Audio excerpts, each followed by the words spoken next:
Paano tayo kukuha ng PhilHealth ID? At ano ang pinagkaiba ng PhilHealth ID card sa digitized ID?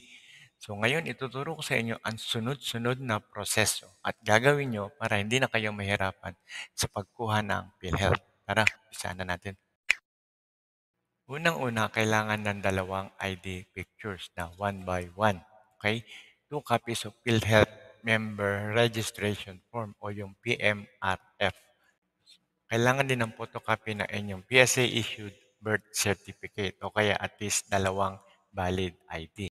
Ito naman ang guide kung paano tayo kukuha. So, una-una, visit the nearest PhilHealth office. So, pwede kayong pumunta sa kanilang opisina at sa kanilang mga outlets. Kalawa, fill up the PhilHealth member request form o yung PMRF. Now, meron tayong dalawang paraan para ma-download natin yan or makahingi tayo sa PhilHealth office mismo. Okay, so pwede niyang i-download, pwede kayong pumunta sa opisina ng PhilHealth. And then, paano naman siya i-download? So meron tayong link dito na dalawang link yan. Actually, pwede kayong mamili kahit saan at ilalagay ko yan sa description. Kayo na bahala kung saan niyo gusto. Okay? Submit your request form and requirements. So sabay niyo sasabit yan. Pag isasubmit nyo na yung inyong PMRF application form, pwede nyo tanungin ng counter o yung tao dun sa harap kung ano ang available na ID.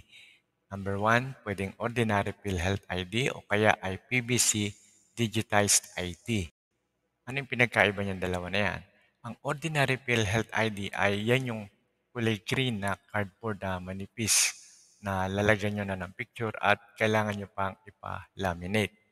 Okay, so cardboard lang siya. And then yung PVC naman, yan yung standard na matigas na plastic material na ginagamit talaga sa mga professional ID katulad ng driver's license, ng SSID, yan, okay, professional. At kailangan nyo magbayad ng 100 pesos para sa printing.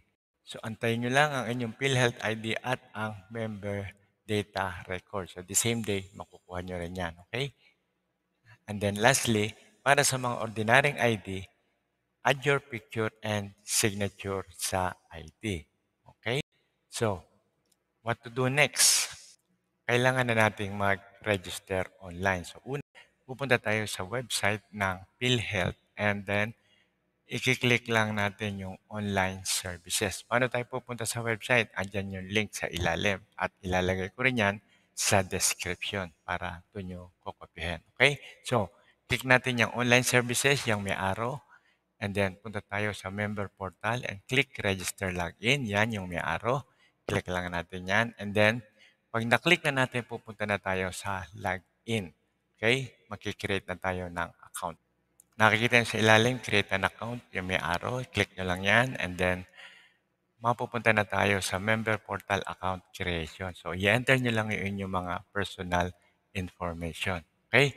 So, pagkatapos noon, kailangan i-enter nyo naman ang inyong password. Okay? Take note sa password, may mga condition yan, ano? Yan, nasa taas. Password must need the following. Una-una, minimum 8 characters. So, 8 letra o number. Okay? Kailangan may isang capital, may isang number, may small letter, at merong special character. Okay? So, kamukha niyang nasa gitna, example natin ng password ay meron tayong una-una capital letter, and then sumunod yung small letter, sumunod yung number, at huling-huli yung special character. Okay? So, minimum 8. Tandaan nyo, ha? Otherwise, mag-error kayo. Okay? So, pagkagawa nyo yun, congratulations. Ngayon, kailangan na natin mag-login sa ating account.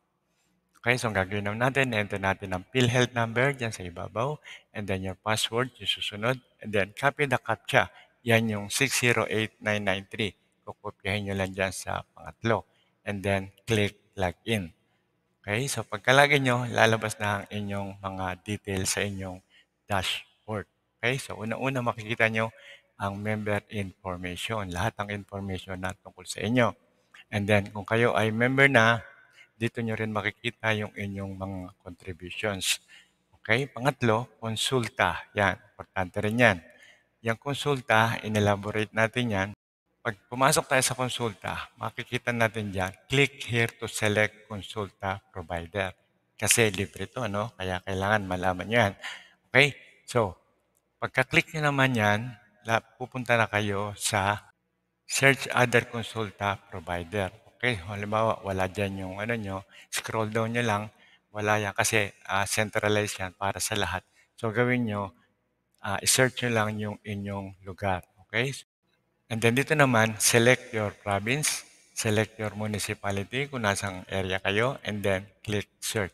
Okay? Discrete na tayo, no? Pupunta na tayo sa specific na lugar natin. Okay? So, halimbawa, nasa Metro Manila kayo. So, select province, Metro Manila, select municipality kung nasa kayo sa Manila.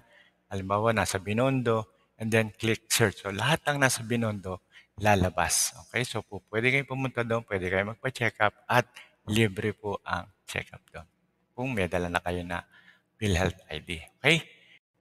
Susunod naman natin sa konsulta is yung user profile. Dito niya naman mapapalitan ng inyong password kung sakaling hindi nyo matandaan o nag-expire na ang inyong password. So, palitan nyo lang dito. Okay? And then, huling-huli ay log out. Pag hindi nyo nagagamitin, lagi nyong ilalog out para iwas tayo sa problema, sa scammer, sa hacking.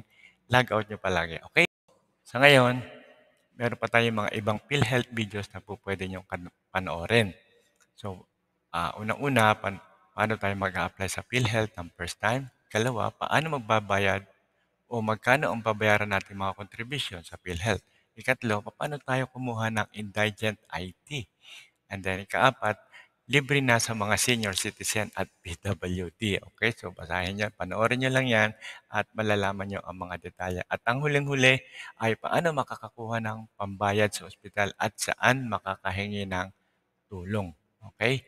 So, isa rin yan sa PhilHealth. Okay? So, paano nyo siya mapapanood? Pagdating sa dulo ng ating video, i-click nyo lang yung PhilHealth Update Tutorial. Lalabas na lahat ng video natin at tungkol sa PhilHealth. At panoorin nyo na lang kung ano yung gusto nyong matutunan. Okay?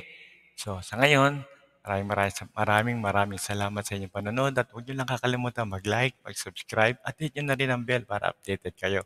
At ikatutuwa din namin kung hindi nyo makakalimutan na i-follow ang ating FB page. Okay? So mula po sa Promag TV, maraming salamat po ulit and God bless.